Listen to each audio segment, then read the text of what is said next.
大家好，我是带金豆、银豆他们两口子跑大货车的老雷。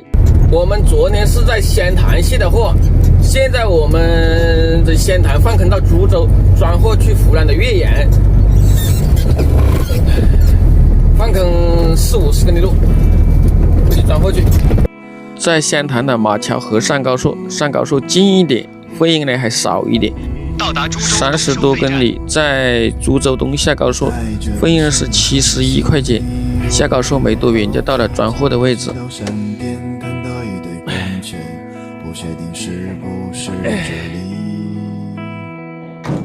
金豆、银豆，我们到了装货的地方。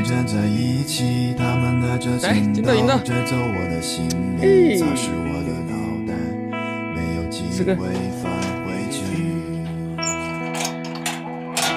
直到我听见一个声音，我决定是你。这里快了，谁你们怎么玩的？下。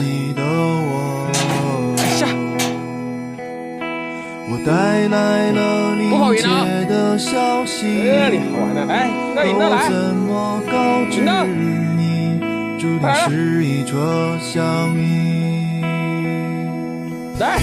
我记得这里是片树林，后面有个山坡，山坡上的枣树，每当秋天到来，我们把枣装满口袋。我记得除了朋友，一直等到中午边上还没装货，老板打电话来问吃饭没有，特意开小车过来接去吃饭。这老板挺好的，比我要小，估计是90后。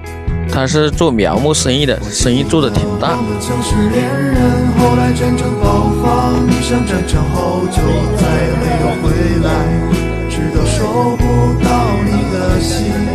吃完饭就去装货，装货的位置离我停车的位置还有3-4公里路，要把车移过去装货。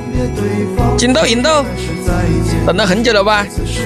来，金豆出来，我们不在这里装货，还有3-4公里路。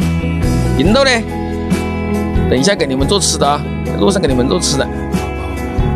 装货位置还有3-4公里路，路越走越窄，银豆后面不停的叫。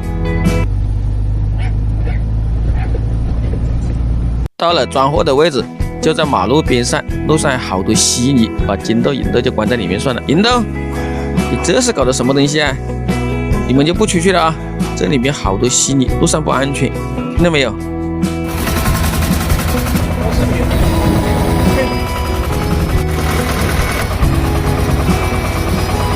一共装了6棵树，我们出发了，岳阳见。